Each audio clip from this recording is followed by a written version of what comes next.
आपण राज्य सरकार, केंद्र सरकार हे बघतो. म्हणजे हं, बऱ्याचदा न्यूजपेपरमध्ये पण ते असं असतं ना, की हं. राज्याची म्हणजे राज्याचं काहीतरी एक असतं आणि मग केंद्राचं काहीतरी वेगळं म्हणणं हां, हां, असतं हां. वगैरे, वगैरे, वगैरे. तर एकतर म्हणजे लोकशाहीमध्ये राहतोय, तर या पद्धतीची समजा जर आपण सत्ता स्वीकारली की या हां. पद्धतीचं शासन आपल्याकडे होणार, तर हे समजून घेण्याची काय गरज आहे? म्हणजे नाही समजलं तर काही फरक पडेल का? केंद्राचं काय काम आहे, राज्याचं काय काम आहे? मुळामध्ये संपूर्ण नागरिकशास्त्र जे आहे आणि त्या नागरिकशास्त्रामध्ये दिलेली प्रत्येक टर्म ही समजून घेणं फार गरजेचं आहे. म्हणजे आपल्याला अधिकारांविषयी माहिती आहे. पण अधिकारांमध्ये पण त्यातल्या त्यात काय माहिती आहे, तर मला भाषण स्वातंत्र्य आहे आणि मी हं. स्वतंत्र आहे. ह्याच्या पलीकडे आपल्या जाणीवा नाहीयेत. हं. अ, मग आपल्याला फक्त स्वतःचेच अधिकार माहिती आहेत. समोरच्याचे अधिकार आपल्याला माहिती नाहीयेत. म्हणजे आपल्या ह्याचा उपभोग घेता, घेता स्वातंत्र्याचा स्वैराचार कधी होतो हेच मुळामध्ये लक्षात येत नाही. म्हणजे फार पातळ नाही, जाड लाईन आहे स्वातंत्र्य आणि स्वैराचारमध्ये. ते म्हणतात पातळ लाईन आहे, पण खूप जाड आहे.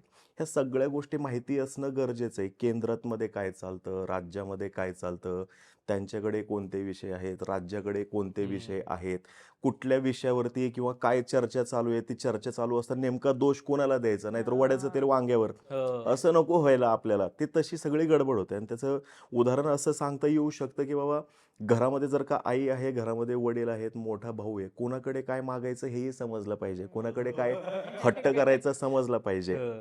नाहीतर परत तिथं वेगळीकडं मागायचं, जिथं मागायला पाहिजे तिथं नाही मागायचं आणि मग ती गडबड सगळी होऊन जाते. म्हणून हे माहिती असणं फार गरजेचं आहे. हं. आणि आपल्या इथं आजूबाजूला सध्या खूप साऱ्या घटना पण घडताना आपण बघतोय. म्हणजे अगदी लार्ज स्केलवरती त्या घडताना दिसतायत, मास लेव्हलवरती त्या घडतायत. मग तिथं सुद्धा समजलं पाहिजे, की बाबा हे नेमकं कोणाकडे घेऊन जायला पाहिजे. हं, हं, हं. हा विषय कोणाचा आहे? कोणाशी बोललं पाहिजे? कोणाशी भांडलं पाहिजे? हे कळायला हं. पाहिजे. कारण की अल्टिमेटली हे तेच आहे ना, मूलभूत अधिकार म्हणजे काय? की हे रिस्ट्रिक्शन्स आहेत एका पद्धतीचे. शासन संस्थेवरती टाकलेले रिस्ट्रिक्शन्स आहेत, हं. की बाबा हे ह्याचं वर्तुळ आहे. हे भारतीय नागरिक जो कोणी आहे आपल्या इथला, त्यातला आम्ही एक वर्तुळामध्ये बसवलेलं आहे. त्याच्या वर्तुळात कोणीही घुसू नका. त्याला खेटायलाही जाऊ नका आणि त्याला काहीही करू नका. प्रत्येकाचं हं. स्फिअर वेगवेगळं आहे. बरोबर. आणि हे मान्य करणं ही फार महत्त्वाची गोष्ट आहे. म्हणून हेही समजून घेणं ही फार महत्त्वाची गोष्ट आहे. हं. जोपर्यंत आपल्याला समजणार नाही ह्या सगळ्या गोष्टी, तर तोपर्यंत आपण आपल्याच अज्ञानामध्ये सुखी असणार आहे. मला माहिती आहे, नाही माहिती आहे. हं. म्हणजे अज्ञानात सुख आहे हे डॉक्टरशी बोलताना चांगलं आहे.